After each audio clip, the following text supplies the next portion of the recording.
Kebakaran hebat melanda Pasar Induk Teknik Umum Kemang, Kelurahan Cibadak, Kecamatan Tanah Sareal, Kota Bogor, Jawa Barat pada Senin sore. Bahkan kobaran api yang terus membesar dengan cepat melahap seluruh lapak jualan para pedagang sehingga membuat kepanikan pedagang. Petugas dan pemadam kebakaran berjibaku berusaha memadamkan api agar tidak meluas ke bangunan lain. 10 unit mobil pemadam kebakaran pun dikerahkan ke lokasi untuk memadamkan api. Namun sulitnya sumber air membuat petugas kesulitan memadamkan api. Api pun baru berhasil dipadamkan 3 jam kemudian. Api mulainya dari apa? Dari kompor, Pak. Ini? Ya, kompor warung ini pertama. Jadi itu dibuka semua warga dimatiin susah, Pak. Ya udah, saya pasrah. Ya udah, merembet semua 2 blok. Ini yang kebakar apa aja nih, Pak? Banyak, Pak. Bawang semua, baru nasi semua. Bako ada. Bako mana, Pak? Baik, upaya pemadaman kita lokalisir yang lokasinya yang belum terbakar. Jadi kalau posisi yang sudah terbakar kita fokuskan ke yang belum terbakar dulu untuk antisipasi lokalisir supaya api tidak merambat ke yang lain. Tadi kendalanya apa, Pak? Kendalanya? Nah, untuk kendala kita kesulitan air karena di sini sumber air susah ya. Tidak ada korban jiwa dalam peristiwa ini. Diduga kebakaran dipicu akibat kompor gas yang bocor dari salah satu milik rumah makan hingga menimbulkan ledakan. Dari Bogor, Jawa Barat, Andi Firmansyah, iNews melaporkan. Asap hitam membumbung tinggi dari sebuah SPBU di Karanganyar, Jawa Tengah. Dugaan sementara, kebakaran terjadi akibat korsleting listrik di salah satu mobil yang tengah mengisi bahan bakar. Petugas SPBU berupaya memadamkan api dengan menggunakan alat pemadam api ringan. Api pun langsung merambat ke alat pengisian bensin hingga menghanguskan sebagian bangunan SPBU. 2 unit mobil juga dikerahkan ke lokasi untuk memadamkan api. Selain menghanguskan mobil dan SPBU, pemilik mobil juga mengalami luka bakar di bagian kaki hingga harus dilarikan ke rumah sakit. BBM, terus terjadi ledakan lah, itu kemungkinannya itu terjadi korsleting di listriknya mobil itu karena ledakan itu berasal dari mobil. Kayak ada suara ledak gitu loh, itu langsung ada percikan api. Terus saya ngambil lapar, dan udah gimana ya, udah nggak fungsi lah, nggak bisa fungsi. Terus saya ngambil lapar yang besar, udah besar. Belum diketahui kerugian akibat peristiwa ini, polisi pun kini masih menyelidiki penyebab pasti kebakaran. Dari Karanganyar, Jawa Tengah, Zanuar Setiaji, iNews melaporkan. Pemirsa, warga Banyuwangi digegerkan dengan sebuah makam yang porak-poranda usai jasad 1 minggu dimakamkan. Diduga pembongkaran makam terkait dengan ritual gaib.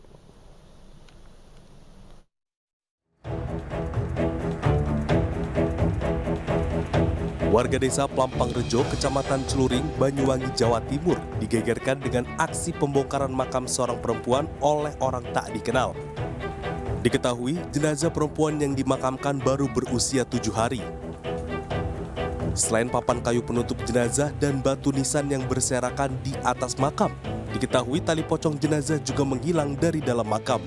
Kondisi tersebut kali pertama diketahui oleh juru penjaga makam saat hendak membersihkan pemakaman. Mau pulang ke barat lewat sini.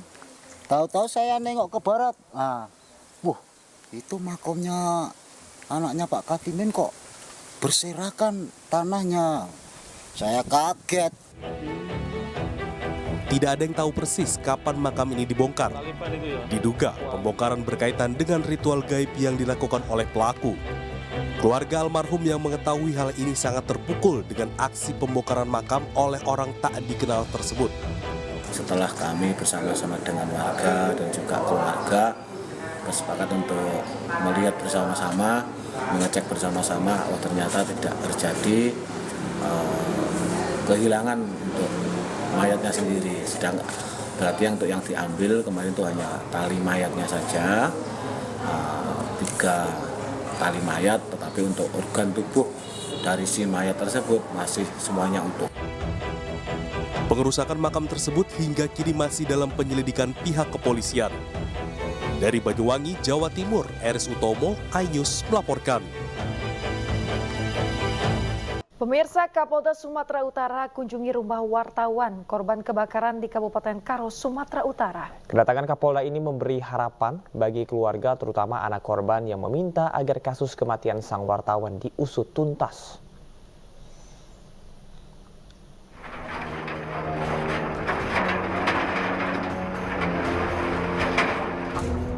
Pasca kebakaran yang menghanguskan rumah wartawan dan mengakibatkan 4 orang meninggal dunia, Kapolda Sumatera Utara Irjen Pol Agung Setia kunjungi rumah duka. Kabid Humas Polda Sumut mengungkapkan kehadiran Kapolda merupakan bentuk perhatian Polri kepada keluarga korban. Ia juga berpesan agar masyarakat tidak mudah terprovokasi dengan isu-isu yang berkembang, serta mempercayakan kasus ini kepada polisi. Waktunya sore Kapolda hadir untuk mengucapkan secara langsung bela sungkawa kepada keluarga korban yang ditinggalkan dari peristiwa kebakaran yang sama-sama kita ketahui bersama. Kemudian yang kedua, tentu polisi saat ini terus bekerja melakukan rangkaian penyelidikan. Sementara itu Eka, satu-satunya anak korban yang selamat, berterima kasih atas kedatangan Kapolda. Kendati demikian, ia merasa masih banyak hal yang perlu disampaikan, termasuk terkait ancaman yang ia rasakan tentang penyelidikan kasus sang ayah. Saya merasa terancam pada saat saya semalam dipanggil untuk wawancara, dimintai keterangan ke kantor polisi. Saya merasa terancam. Saya merasa kata-kata itu harus saya iakan, bukan dari kemauan saya. Harapan kita bagaimana Kak supaya Kapolda membantu untuk mengungkap seperti ini? Iya, agar Bapak Kapolda memberi waktunya sedikit lagi untuk dapat mendengarkan keluh kesah saya. Saya mohon kepada Bapak Kapolda membantu kami, Bapak Kapolda, agar diusut tuntas sampai ke akar-akarnya. Saat ini tim Lab 4 Polda Sumatera Utara dan tim Inafis Polres Tanah Karo sudah menggelar olah TKP dan memeriksa sejumlah saksi terkait kasus terbakarnya rumah sekaligus toko kelontong di Jalan Ngumban Surbakti, Kabanjahe, Kabupaten Karo, Kamis dini hari. Isu rumah korban sengaja dibakar orang tak dikenal pun mencuat, lantaran sebelum kejadian korban gencar memberitakan soal judi dan peredaran narkoba yang ada di Kabupaten Karo. Tim Liputan Anyus melaporkan. Pemirsa, penangkapan pelaku jamret di Jember berlangsung dramatis. Polisi terpaksa harus berduel dengan pelaku lantaran pelaku melawan saat ditangkap.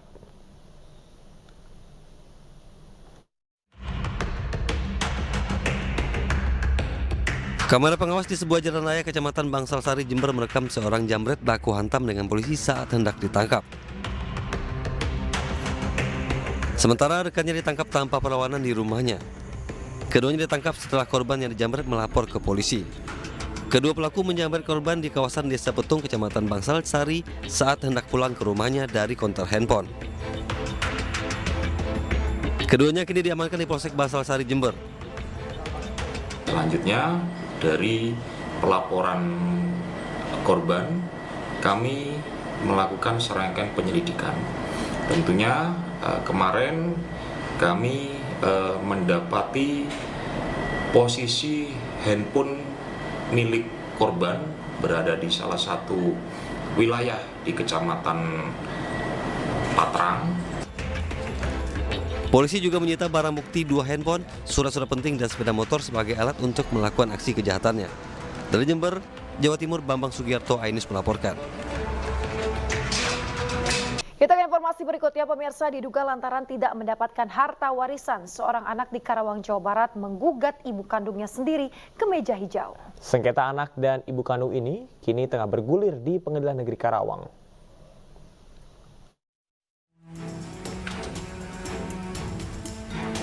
Kusumawati, ibu 4 anak asal Karawang Barat ini menjalani sidang perdana di Pengadilan Negeri Karawang, Jawa Barat, Senin 24 Juni 2024 lalu. Kusumawati menjadi terdakwa atas laporan anak kandungnya atas tuduhan pemalsuan tanda tangan dalam surat keterangan waris. Usai menjalani sidang dengan berlinangan air mata, terlapor yang didampingi kuasa hukum menceritakan kasus yang menjeratnya di depan awak media. Kusumawati berharap putrinya mau mencabut laporan dan menyelesaikan konflik keluarga itu dengan cara kekeluargaan. Mama minta maaf, walaupun mama harus sujud, itu mama akan lakuin. Kalau mama punya uang, mama kasih. Baju pun keluar, saya nggak sanggup yang dia minta, Pak. Saya kerja banting tulang dari muda, turun naik bus, Pak. Saya kerja. Saya bilang, udah kan, udah. Pada sidang perdana, majelis hakim meminta agar kasus sengketa warisan ini bisa diselesaikan dengan damai.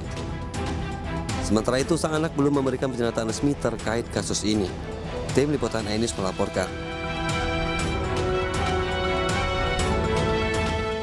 Pemirsa, polisi akhirnya menetapkan pengasuh pondok pesantren di Lumajang, Jawa Timur sebagai tersangka atas kasus persetubuhan anak di bawah umur. Tersangka menikahi santrinya tanpa diketahui oleh pihak keluarga.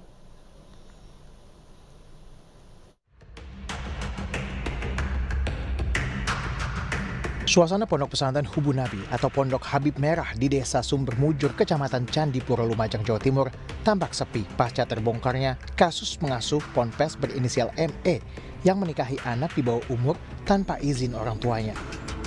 Sementara itu, setelah melakukan pemeriksaan terhadap 6 orang saksi dan melakukan visum kepada korban, tim penyidik Polres Lumajang resmi menetapkan pengasuh pondok pesantren ME sebagai tersangka. Meski demikian, tersangka belum ditahan. Polisi mengaku telah mengirimkan surat panggilan terhadap tersangka pada Jumat lalu. Namun tersangka mangkir dari panggilan itu. Polisi juga membuka kemungkinan untuk memanggil paksa pelaku jika ia kembali mangkir di pemanggilan keduanya. Yang sudah kami lakukan pemeriksaan ada 6 saksi. 6 saksi, termasuk saksi yang mengikuti akad nikah itu kan? Termasuk 2 orang.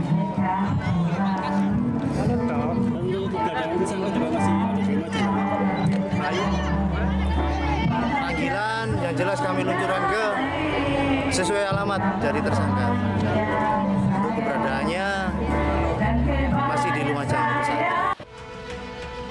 Sebelumnya, kasus pengasuh pondok pesantren yang menikahi anak di bawah umur tanpa izin orang tua ini terungkap setelah korban diisukan hamil dan orang tua korban melaporkan hal ini kepada polisi.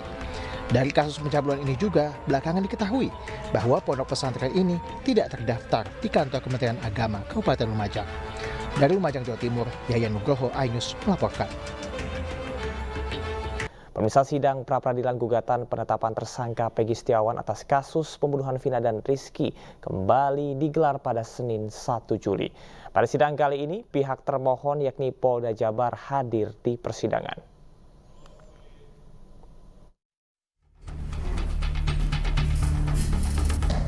Sidang pra-peradilan Peggy Setiawan kembali digelar di Pengadilan Negeri Bandung. Sidang dengan agenda mendengarkan pembacaan gugatan dari pemohon terhadap termohon. Turut dihadiri oleh tim kuasa hukum Peggy Setiawan dan juga Polda Jawa Barat yang sebelumnya pada pekan lalu tidak hadir dalam persidangan.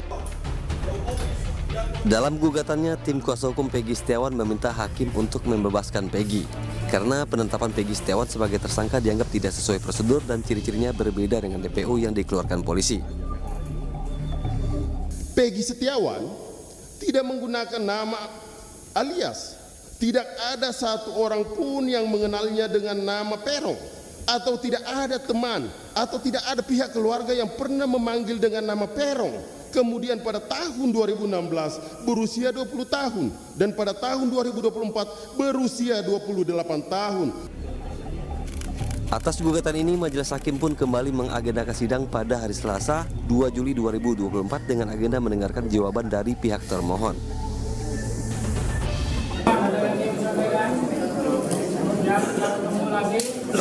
Besok acaranya jawaban, replik, dan rutin ya. Sementara itu, Rudi Irawan, ayah Peggy Setiawan yang ikut mengawal jalannya sidang berharap anaknya segera dibebaskan. Saya mau awal semuanya. Apa harapan dari pihak keluarga dong Pak untuk nanti pembacaan ini dan juga untuk hakimnya nanti Pak, seperti apa Pak harapannya Pak? Harapannya supaya ini aja, supaya Peggy cepat bebas itu aja ya. Kita doakan ya semuanya, netizen seluruh Indonesia ya, doakan semua supaya Peggy tidak bersalah, cepat bebas itu aja. Sebelumnya, Pengadilan Negeri Bandung menunda sidang pra-peradilan Peggy Setiawan pada 24 Juni lalu karena pihak termohon yakni Polda Jawa Barat tidak hadir dalam persidangan perdana. Dari Bandung, Jawa Barat, Tim Liputan iNews melaporkan. Pemirsa, akhirnya kuasa hukum Polda Jabar hadir dalam sidang pra-peradilan gugatan penetapan tersangka Peggy Setiawan. Dalam persidangan tersebut, tim kuasa hukum Peggy menyampaikan sejumlah gugatan. Apa sajakah gugatan? Berikut potongan dialog rekan Davi Pratama dalam iNewsroom bersama dengan tim pengacara Peggy Muhtar Effendi, praktisi hukum Fredrik Yunadi, dan ahli hukum pidana Profesor Hibnu Nugroho.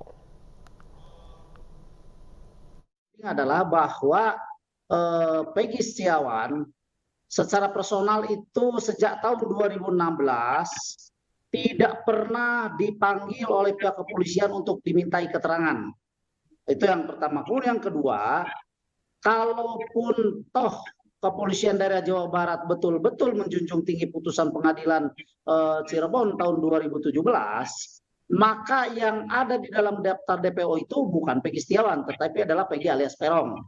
Nah, kemudian selanjutnya Peggy Setiawan pada saat terjadinya atau sebelum terjadinya peristiwa, pada saat terjadi dan setelah terjadinya peristiwa itu berada di Kota Bandung. Jadi dia tidak tinggal di Cirebon walaupun memang alamatnya di Cirebon. Sehingga sangat layak dan sangat tepat kalau kami menyampaikan kepada pihak kepolisian daerah Jawa Barat dalam hal ini bahwa mereka melakukan persangkaan, penangkapan dan penahanan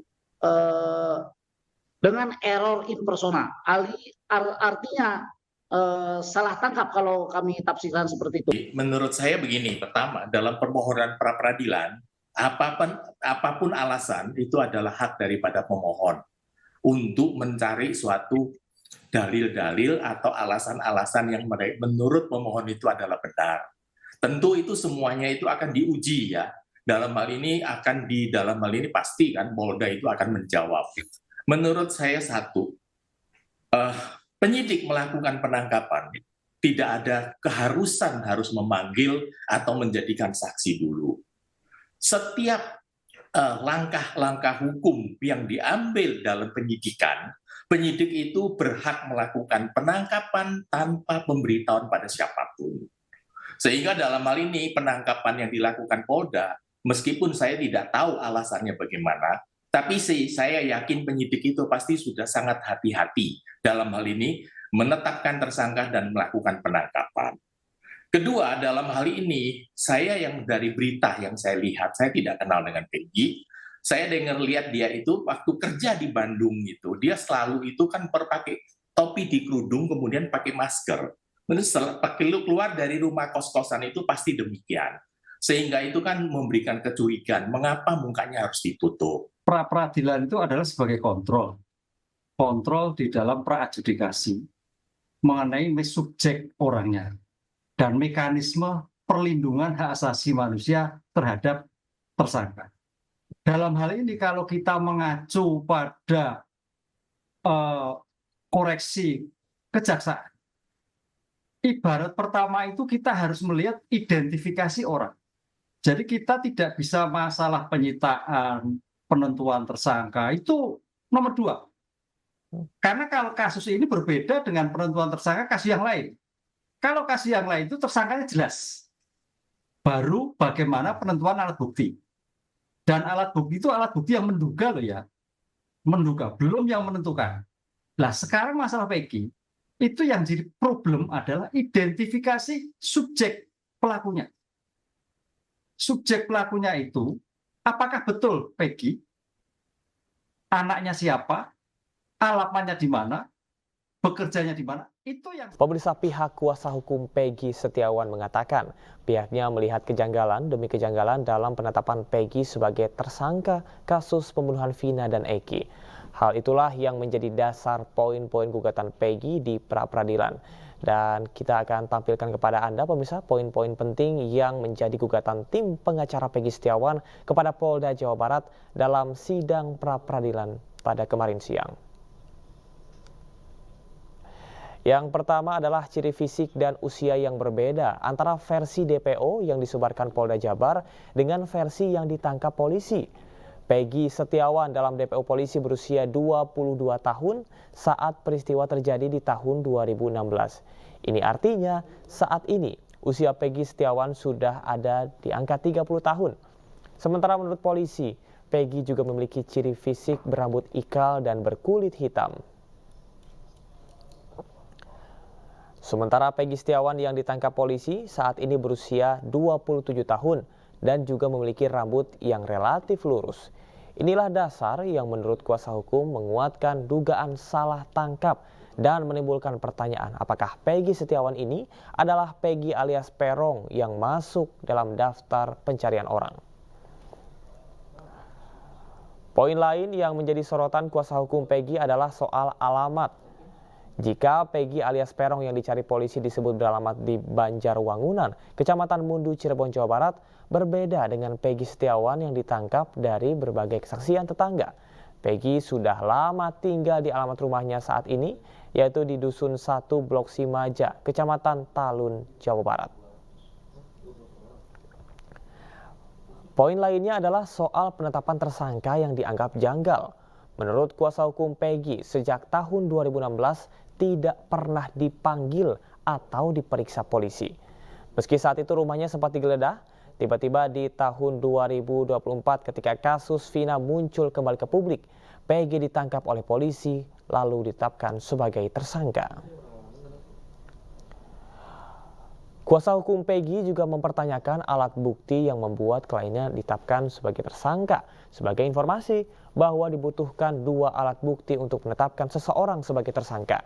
Dan hal itulah yang dipertanyakan, bukti relevan dan sah apa yang dimiliki polisi untuk menetapkan Peggy sebagai tersangka. Ini yang akan dijawab oleh Polda Jabar pada sidang Selasa hari ini.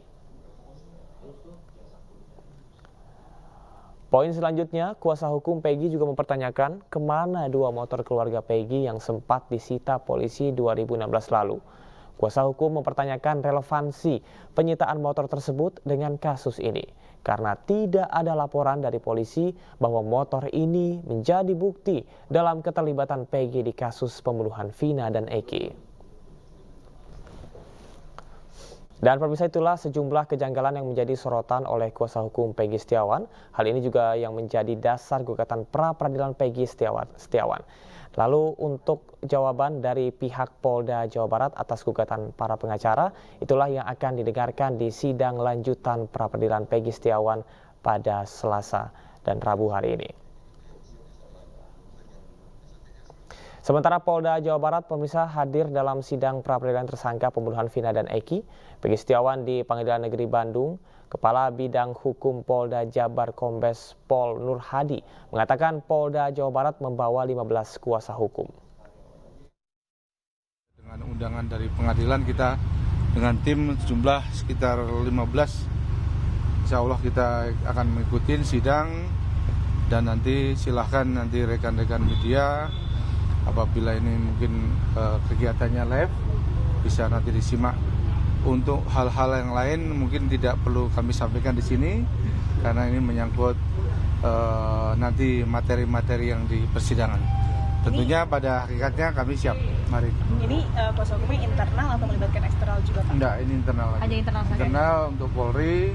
Saya selaku Kabitkum Polda Jawa Barat. Kamera, Pak. Oh ya.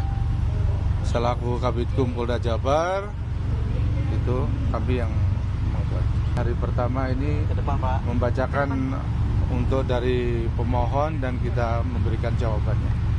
Itu aja. Jadi nanti dilaksanakan kurang lebih dari 7 hari.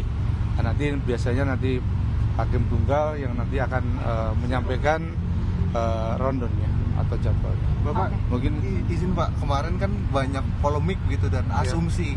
Bisa diluruskan Pak, agenda apa sebenarnya yang menghalangi teman-teman untuk datang pada sidang kemarin? Oh, sebetulnya itu kita juga ada jadwal peradilan yang dari Polres-Polres lain, Mas. Lain, ya? Ada kegiatan yang sama dengan pengadilan seperti di Jakarta Selatan. Kita juga mewakili dari Polres Sukabumi, ada gugatan pra-peradilan, kemudian dari Indramayu, ya kan? Dari Indramayu juga ada, kemudian dari Subang, itu yang Subang juga ada pra-peradilan terkait dengan kecelakaan yang mengakibatkan 12 korban ya, nggak salah 10 korban. Itu aja. Jadi semuanya kita menghadiri dari pengadilan-pengadilan yang ada. Begitu padatnya, tapi insya Allah hari ini kita bisa melaksanakan itu aja. Terima kasih. Pemirsa, setelah kasus Vina kembali ramai diberitakan, Ketua RT Abdul Pasren, salah satu saksi kunci dikabarkan hilang. Kuasa hukum menampik dan menegaskan kliennya sedang menenangkan diri. Pemirsa, dalam konferensi pers yang berlangsung di Kafe Kampung Lawas, Kedaung, Kabupaten Cirebon, Jawa Barat, sejumlah advokat hadir untuk meluruskan pemberitaan miring terhadap kliennya Abdul Pasren dan juga M. Kahfi. Abdul Pasren merupakan mantan ketua RT di lokasi penangkapan terpidana kasus Vina, termasuk putranya sendiri M. Kahfi. Menjawab tudingan kliennya yang menghilang, kuasa hukum menegaskan bahwa Abdul Pasren sedang menjalani pemulihan kesehatan tanpa menjelaskan di mana keberadaannya saat ini. Ini masih sifatnya trauma, karena banyaknya tadi orang tidak dikenal. Jangan-jangan bukan media seperti itu loh. Jangan-jangan ada oknum-oknum preman. Kita kan nggak tahu nih. Mengatasnamakan media, mengatasnamakan rekan-rekan sekalian, padahal dia adalah oknum yang sengaja ingin menteror beliau. Akan tetapi terkait dengan keberadaan beliau ini kita rahasiakan tempatnya, mengingat situasinya lagi tidak kondusif saat ini. Pemirsa, pihak kuasa hukum Peggy Setiawan, Tony RM, menilai tim pencari fakta yang dikomandoi Elsa Syarif diduga tidak independen dan dibentuk hanya mencari kesalahan pihak-pihak tertentu. Sementara itu, Elsa Syarif menuduh pihak terpidana melakukan upaya rekayasa agar terbebas dari jeratan hukum. Cuma dia ini punya sedikit ini. Elsa Syarif, salah satu anggota tim pencari fakta kasus pembunuhan Vina Eki, kini menjadi kuasa hukum bagi Abdul Pasren, ketua RT saat Vina Eki ditemukan terbunuh di jembatan Talun Cirebon 27 Agustus 2016 silam. Selain Elsa Syarif, ada 10 nama pengacara lain seperti Pitra Romadoni, Siswandi dan juga Rasman Arif Nasution. Tony mengatakan tim mencari fakta yang digawangi oleh Elsa Syarif itu dibentuk untuk menghalangi warga yang tengah bersuara untuk keadilan.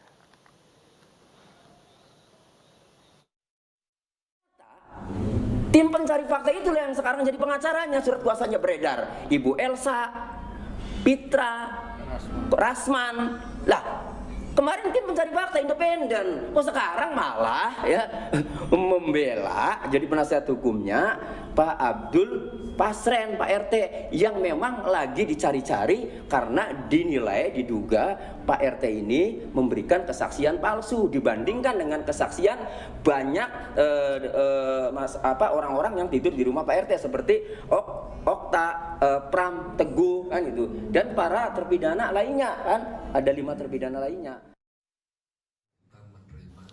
Ya pemirsa, sementara saat dikonfirmasi, Elsa Syarif menyatakan keterangan Abdul Pasren sangat penting dan sudah disampaikan di bawah sumpah.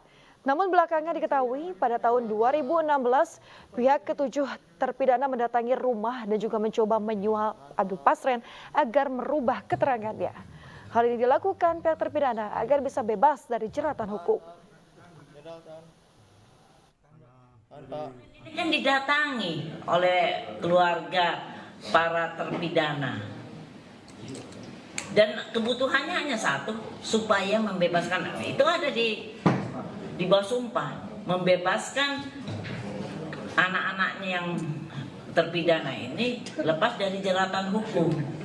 Bukan Pak Pasang datang-datang nyodolin diri, ya kan? Kalau soal uang penyuapan dan sebagainya itu bukan Pak Pasang yang ngomong, ada saksi yang lain, saksi Teguh sama satu lagi ya. Itu ada di lawyer-lawyer mereka. Anda kembali di Ayus Pagi pemirsa, bersama saya Yasmin Natania. Pemirsa, kontestasi Pilkada Jakarta terus memanas. Partai Gerindra pun telah menyiapkan kejutan dalam Pilkada Jakarta. Sementara PDI Perjuangan masih mengkaji peluang koalisi dengan PKS.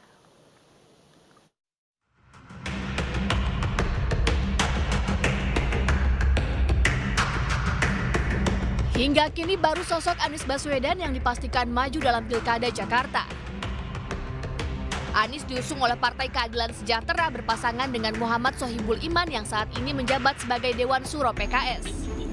Sementara itu hingga kini PDI Perjuangan masih mengkaji peluangnya berkoalisi dengan PKS untuk mengusung Anies Baswedan dalam Pilkada Jakarta 2024. Sekjen PDIP Hasto Kristianto menyampaikan PDIP akan terus mendengarkan komitmen akar rumput dan suara rakyat. Ya, nama Pak Anies kan juga banyak disuarakan di situ. Hanya partai kan juga harus melihat secara komprehensif. Mbak Puan sendiri menyatakan Pak Anies ini menarik.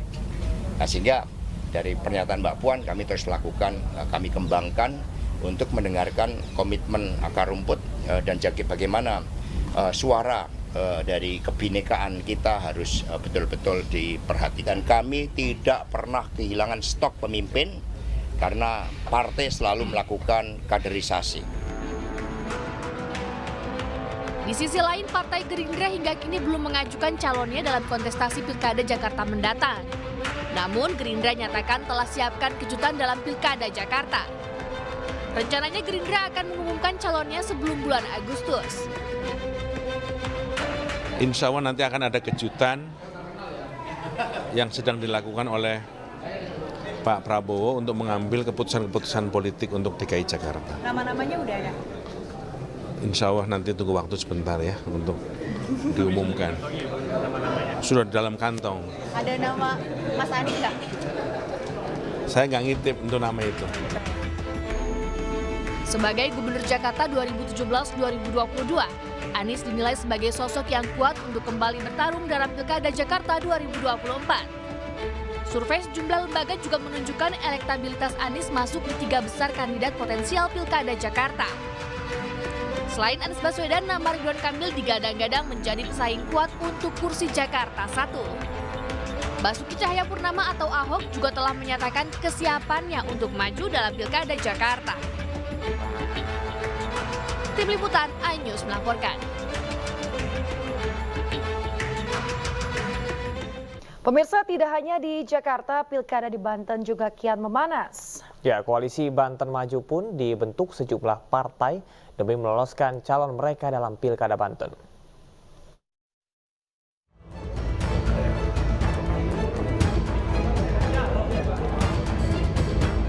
Partai Gerindra dan sejumlah partai membentuk koalisi Banten Maju. Koalisi ini terdiri dari Partai Gerindra, PAN, PKB, PSI, P3, dan Nasdem. Dalam pertemuan yang digelar pada 30 Juni, koalisi ini sepakat untuk mengajukan sejumlah nama dalam Pilkada 2024. Partai Gerindra deklarasikan politikus PSI, Valdo Maldini, sebagai calon wali kota Tangerang. Valdo dipasangkan dengan politikus Nasdem, Muhammad Fadlin Akbar. Calon wali kota dan wakil wali kota Tangerang, saudara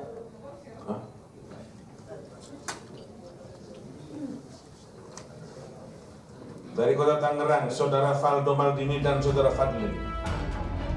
Sementara untuk kota Tangerang Selatan, Partai Gerindra mengajukan nama komika Marcel Widianto sebagai calon wakil wali kota Tangerang Selatan. Marcel dipilih salah satunya karena mewakili sosok anak muda yang punya daya juang tinggi. Pengusungan ini sekaligus menjadikan Marcel sebagai salah satu kader Partai Gerindra.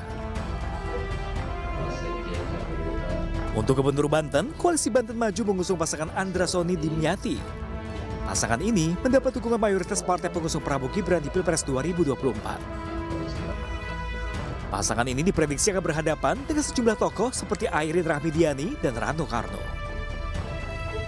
Publik menantikan siapa saja yang nanti akan berkompetisi dalam Pilkada Banten. Tim Liputan iNews melaporkan. Pemirsa, sementara jelang Pilkada di Jawa Tengah, sejumlah tokoh terus melakukan konsolidasi. Ketua DPW PKB Jawa Tengah, Muhammad Yusuf Chudlori, bersilaturahmi ke rumah dinas Bupati Kendal, Diko Ganindito.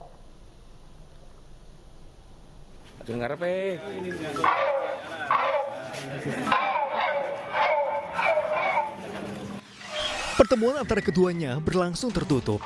Sejumlah hal dibahas dalam pertemuan antara keduanya, diantaranya adalah terkait Pilkada Jawa Tengah yang akan digelar pada November 2024. PKB pun terus menjajaki koalisi dengan Partai Golkar dalam pemilihan calon gubernur Jawa Tengah. Salah satu halnya kan juga ada Pilgub. ada pilkada kabupaten kota, ini kan juga yang kita diskusikan tadi. Kok mengarah ke Pilgub Jawa Tengah? Ya. Mau Jawa Tengah pasangan. Iya, kita masih penjajakan lah. Kira-kira cocok ora gitu lah. Cocok. Oh ya. Sementara itu, Dico Ganindito menyatakan telah mendapatkan surat tugas dari Partai Golkar untuk maju di Pilgub Jateng dan pemilihan Bupati Kendal. Kalau saya sampai hari ini surat tugas saya masih ada 2 dari DPP Partai Golkar, yang satu untuk di Provinsi Jawa Tengah, yang satu untuk Kabupaten Kendal. Jadi sebelum ada pencabutan surat tugas dari DPP kepada saya, dua-duanya masih kita jalankan dan terus kita komunikasikan. Nama Bupati Kendal, Dico Ganindito sendiri santer akan maju dalam Pilgub Jateng. Bahkan sempat akan disandingkan bersama Raffi Ahmad. Selain keduanya, nama Kapolda Jawa Tengah Irjen Ahmad Lutfi juga muncul sebagai salah satu kandidat calon gubernur Jawa Tengah. Tim Liputan iNews melaporkan. Pemirsa, viral di media sosial, belasan kepala desa di Kota Prabu Mulih, Sumatera Selatan terima mobil dinas usai dilantik penjabat wali kota Prabu Mulih. Pemerintah berdalih kendaraan tersebut dibeli dan digunakan untuk operasional kepala desa dan warga setempat. Viral, hari ini kita melihat deretan mobil dinas untuk kepala desa se-Kota Prabu Mulih. Viral di media sosial, 12 kepala desa di Kota Prabu Mulih, Sumatera Selatan mendapat mobil dinas baru jelang pemilihan kepala daerah. Dalam unggahan video, mobil tersebut dibeli sebagai penunjang aktivitas kepala desa. Penjabat wali kota Prabu Mulih, Elman, mengatakan mobil dinas dibeli melalui anggaran dana desa tahun 2024 dengan anggaran Rp284 juta per unit dengan tujuan untuk mempermudah kinerja kepala desa serta dapat digunakan masyarakat sebagai pengganti mobil ambulans. Jadi dari dana desa dari APBN tetap, tapi dari ADD kita. Jadi menyupport kalau seandainya ada keperluan orang sakit, ada seluruh keperluan. Nah, kan kita ketahui dari seperti Talang Batu, Sinar Rambang jauh, kan bisa apapun. Ya tekankan itu. Jadi mobil operasional desa. Menanggapi hal tersebut, tokoh pemuda Kota Prabu Mulih, Adi Susanto, mengatakan seharusnya pemerintah Kota Prabu Mulih membeli mobil ambulans untuk masyarakat daripada mobil dinas. Kita sesalkan kepada PJ Wali Kota, kenapa tidak bermanfaat dan tidak berguna bagi masyarakat, dan kita ingatkan kepada Kades. Ya, ingat kepada Kades, kalau memang jelas mobil itu mobil daripada masyarakat dan rakyat, kita lihat, kita pantau, benar nggak digunakan untuk masyarakat. Nanti tidak akan mungkin, saya jamin tidak akan mungkin masyarakat bisa pakai mobil tersebut. Anggaran pembelian 12 mobil dinas baru ini mencapai Rp3.480 juta. Warga cuma berharap dengan fasilitas yang telah diberikan dapat meningkatkan pelayanan kepada masyarakat dan bukan untuk kepentingan pribadi kepala desa. Apalagi sebagai hadiah untuk memenangkan salah satu kandidat bakal calon kepala daerah. Dari Prabu Mulih, Sumatera Selatan, Dery Brima, iNews melaporkan. Pemirsa, Presiden Joko Widodo kembali mengingatkan Polri untuk mendukung terselenggaranya pemilihan Pilkada serentak 2024 agar aman dan juga lancar. Presiden pun mengingatkan agar Polri netral di Pilkada tersebut. Keamanan negeri kita. Selain itu, sebentar lagi kita akan memasuki tahapan Pilkada 2024. Saya minta Polri turut mendukung dan mensukseskan pesta demokrasi ini. Jaga netralitas, jaga stabilitas, dan jaga demokrasi kita agar pilkada dapat berlangsung aman, jujur, dan adil. Kita ke informasi berikutnya, pemirsa. Perampasan telepon genggam dan buku partai milik Sekjen PDIP Hasto Kristianto oleh penyidik KPK berbuntut panjang. Melalui kuasa hukumnya, Hasto melaporkan hal tersebut ke Pengadilan Negeri Jakarta Selatan. Ronita Lapesi selaku kuasa hukum dari Sekjen Partai Demokrasi Indonesia Perjuangan Hasto Kristianto pada Senin siang mendatangi Pengadilan Negeri Jakarta Selatan. Kedatangannya ini untuk mendaftarkan gugatan dugaan pelanggaran SOP yang diduga dilakukan oleh penyidik KPK saat pemeriksaan terhadap Hasto pada Senin 10 Juni lalu. Perampasan itu dilakukan oleh seorang penyidik KPK bernama Rosa Purbabekti. Saat itu staf Hasto bernama Kusnadi digeledah ketika ia menemani Hasto di gedung KPK. Dalam penggeledahan itu penyidik KPK menyita 3 handphone, kartu ATM dan buku catatan milik Hasto. Apa yang dilakukan oleh oknum penyidik KPK sudah semena-mena. Dan kami PDI Perjuangan masih percaya kepada hukum, maka kami melakukan upaya hukum ini agar kami PDI Perjuangan mendapatkan keadilan. Selain melaporkan ke Pengadilan Negeri Jakarta Selatan, pihak Hasto Kristianto juga melaporkan penyidik KPK itu ke Dewas KPK dan juga Komnas HAM. Dari Jakarta, Helmi Sajangbati, iNews melaporkan. Pemirsa, dalam rangka menyambut Hari Bayangkara ke-78, Kepolisian Republik Indonesia menggelar upacara di kawasan Monas, Jakarta. Upacara dipimpin langsung oleh Presiden Republik Indonesia Joko Widodo. Perayaan Hari Bayangkara ke-78 tahun 2024 ini mengusung tema Polri Presisi mendukung percepatan transformasi ekonomi yang inklusif dan berkelanjutan menuju Indonesia Emas 2045. Selain dipimpin langsung oleh Presiden Joko Widodo, rangkaian upacara Hari Bayangkara ke-78 juga diisi dengan defil dan atraksi terjun payung bagi warga yang hadir. Selepas upacara, warga bisa menikmati 150 booth bazar, pesta rakyat, dan hiburan dari artis tanah air.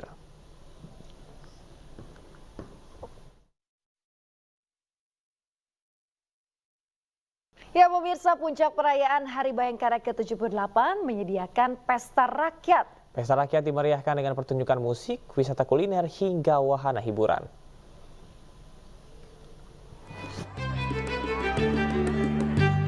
Sekitar 150 UMKM makanan dan minuman disediakan Polri untuk masyarakat secara gratis agar malam perayaan Hari Bayangkara kian berkesan di kawasan Monas, Jakarta Pusat. Banyak pengunjung tampak lesehan menikmati sejumlah menu makanan yang disediakan gratis. Acara dibuka untuk umum dan tidak dikenakan biaya apapun. Masyarakat berdatangan dari berbagai kalangan dan usia mulai dari anak-anak, remaja hingga lansia.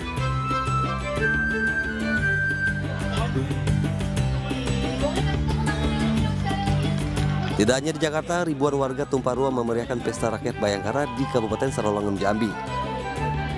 Pesta rakyat menampilkan berbagai seni budaya tradisional, pesta musik, dan juga dimeriahkan berbagai macam kembang api. Usaha ini juga melibatkan ratusan usaha mikro kecil menengah atau UMKM dengan berbagai macam usaha kuliner untuk membantu meningkatkan pendapatan para pelaku UMKM lokal. Kita menampilkan dalam Pesta Rakyat ini, Bayangkara ini, kita menampilkan khas daerah, dari kreasi daerah, silat daerah asli, terus band lokal. Kita memperdayakan SDM lokal karena kami berharap ke depannya SDM lokal ini bisa berkualitas lagi dibanding dengan artis-artis luar. Selain dari Sarolangun, pentas rakyat juga diselenggarakan serentak di 4 kabupaten kota di Provinsi Jambi. Tim Liputan iNews melaporkan. Pemirsa, Wali Kota Makassar menerima penghargaan dari Kapolda Sulawesi Selatan pada puncak peringatan Hari Bayangkara ke-78. Ya, penghargaan diberikan karena dinilai Wali Kota Makassar berperan aktif dalam penanggulangan bencana alam banjir dan longsor di Kabupaten Luwu, Sulawesi Selatan.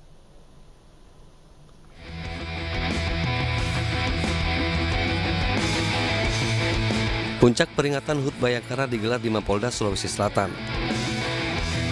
Dihadiri seluruh petinggi Polda termasuk Kapolda Sulawesi Selatan Irjen Pol Andirian Jayadi, serta PJ Gubernur Sulawesi Selatan Profesor Zudan Arif Fakrullah. HUT kali ini mengangkat tema Polri mendukung percepatan transformasi ekonomi yang inklusif dan berkelanjutan menuju Indonesia Emas. Acara diisi dengan serangkaian kegiatan, salah satunya pemberian penghargaan kepada Wali Kota Makassar dan beberapa pihak lainnya. Wali Kota Makassar Ramdan Pomanto didaulat atas prestasi dan berperan aktif dalam penanggulangan bencana alam banjir dan longsor di Luwu, Sulawesi Selatan. Saya lihat penghargaan pada saat bencana banjir di Luwu. Kebetulan kami turunkan full kekuatan untuk membantu saudara-saudara kita di Luwu. Pesan yang kami sampaikan dari masyarakat Kota Makassar, semoga Kepolisian Republik Indonesia lewat Polda Sulawesi Selatan semakin dicintai rakyat. Ramdan Pomanto dikenal sebagai wali kota segudang prestasi. Sederet penghargaan diraih selama menjabat sebagai wali kota Makassar.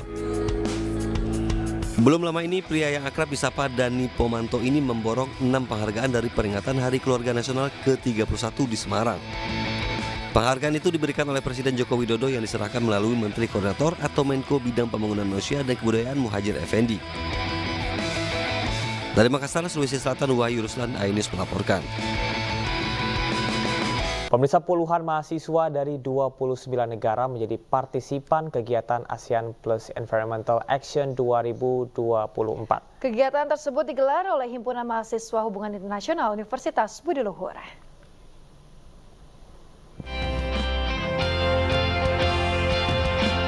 ASEAN Plus Youth Environmental Action 2024 digelar Himpunan Mahasiswa Hubungan Internasional Universitas Budi Luhur pada 27 hingga 29 Juni 2024. Kegiatan ini memiliki tema Heat Up the Plants, Cool the Earth, Collaborative Southeast Asian Youth Action for Climate Change Mitigation. Melibatkan sekitar 59 mahasiswa dari 29 negara, event ini juga menggandeng Dinas Kehutanan dan Kementerian Luar Negeri. Sesuai juga dengan tema besar ulang tahun Budi Luhur yang ke-45 tahun, di mana kami dituntut untuk selalu berterima kasih kepada bumi kita tercinta yang sudah selalu senantiasa memberikan anugerahnya yang begitu besar, memberikan anugerah yang membuat masyarakat manusia menjadi makmur. Puncak acara diisi dengan awarding night dan ditutup dengan penanaman 6.000 pohon di wilayah Baduy Luar, Kabupaten Lebak, Banten. Nanti puncaknya adalah ikut melestarikan alam, gitu, berupa penanaman pohon. Itu ada 6.000 pohon yang kita pusatkan di Baduy Luar. Jadi kalau bisa menjadi acara tahunan ya, dan saya juga minta mahasiswanya bisa nggak konsisten tahun depan ada, itu yang paling penting. Yes, kita akan dukung terus. Terutama Indonesia sebagai satu bagian dari negara dunia ya, ASEAN, terutama kita harus mempelopori itu semua. Dan kampus ini moga-moga jadi yang utama untuk ke situ. ASEAN Plus Youth Environmental Action akan digelar kembali pada tahun 2025 dengan perluasan partisipan dan melibatkan Dinas Pariwisata. Dari Jakarta, Jessica Winoto, Muhammad Firmansyah, iNews melaporkan. Pemirsa, lanjutan Liga Futsal Profesional Putri 2024 kembali digelar di Gor Pancasila Kabupaten Muara Enim, Sumatera Selatan. Ya, dua tim papan bawah, Netik Ladies dan Binuang Angels saling berhadapan. Sementara itu, tim tuan rumah berhasil meraih kemenangan dramatis saat melawan MS Putri Bersatu.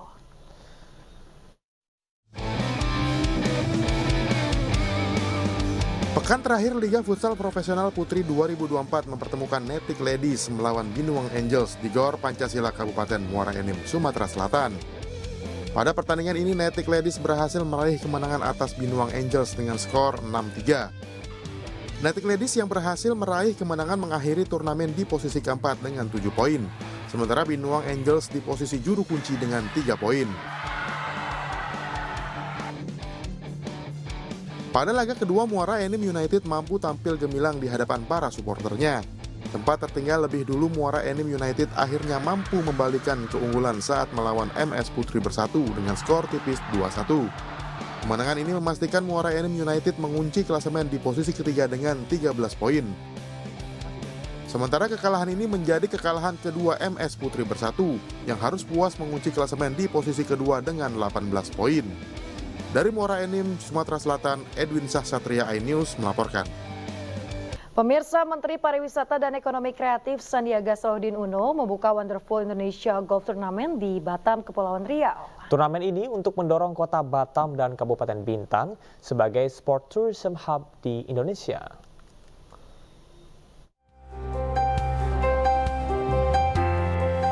Pukulan golf yang dilakukan Menparekraf Sandiaga Salahuddin Uno menjadi penanda dimulainya Wonderful Indonesia Golf Tournament di South Links Golf Course, Batam, Kepulauan Riau.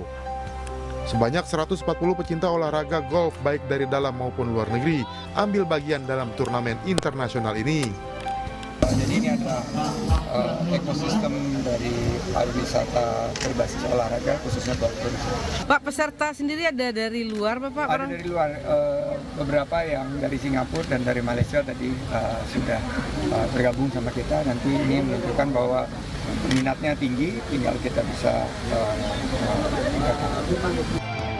Memiliki 7 lapangan golf di Kota Batam dan 3 di Kabupaten Bintan, Kepulauan Riau diharapkan dapat menjadi destinasi wisata olahraga golf di Indonesia. Dari Batam, Kepulauan Riau, Gusti Yenosa, iNews melaporkan. Anda kembali di iNews Pagi pemirsa bersama saya Yasmin, tadi ada rekan saya Camar Haenda. Pemirsa, puluhan warga negara asing membangun tenda di dekat gedung UNHCR Kuningan, Jakarta Selatan. Tenda ini pun telah bermunculan sejak 2 tahun lalu dengan pengungsi yang bergantian. Berdirinya tenda-tenda di sepanjang jalan dekat gedung UNHCR kawasan Kuningan sudah bermunculan hampir 2 tahun lamanya. Para pengungsi datang dari berbagai negara seperti Afghanistan dan Irak. Pengungsi menuntut bantuan kesehatan serta segera diproses untuk pindah ke negara ketiga agar dapat melanjutkan hidup. Namun lokasi tenda yang berada di bibir jalan pun dianggap mengganggu hingga akhirnya petugas Satpol PP harus melakukan penataan.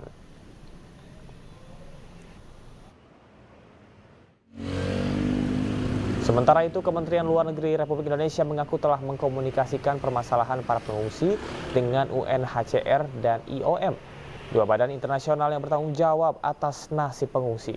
Kementerian Luar Negeri juga berkoordinasi dengan Kemenko Polhukam selaku Ketua Satgas Penanganan Pengungsi dari luar negeri untuk penanganan masalah secara lebih komprehensif.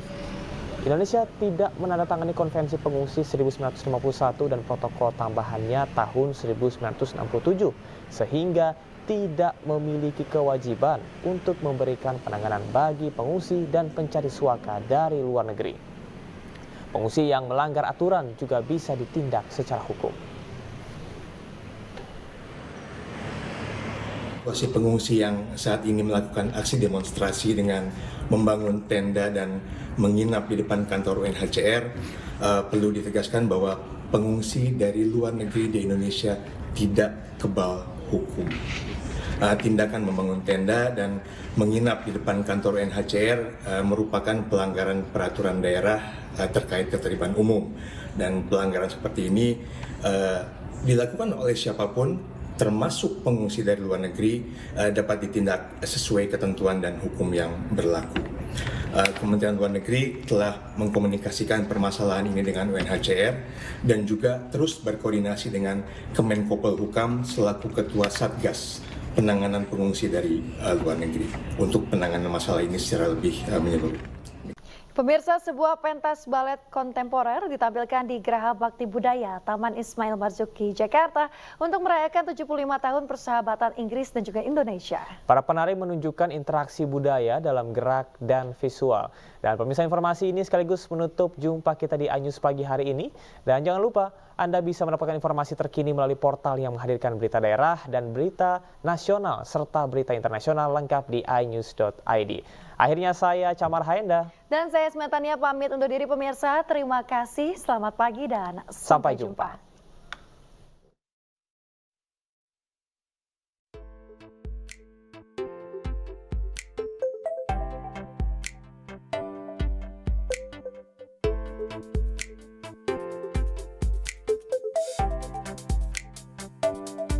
Apa jadinya jika dunia membiarkan miliaran penghuninya larut dalam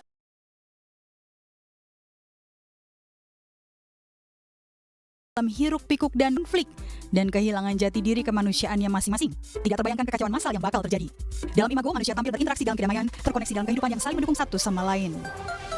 British Council dan Kedutaan Besar Inggris di Jakarta beserta Yayasan Bina Balet Indonesia mempersembahkan pertunjukan Imago untuk merayakan 75 tahun hubungan diplomatik Indonesia-Inggris. Imago is about people. It's about connection, human experience, and all the things that we go through. We actually made this piece during COVID, so it was a time of thought and a time of reflection. Explores how people connect through conflict, through resolve, and the idea of finding harmony inside that, and very much understanding that conflict is not necessarily from others, it's also from ourselves. We are very much people who generate conflict, and it's about understanding how we can surpass that, how we can come to know ourselves better.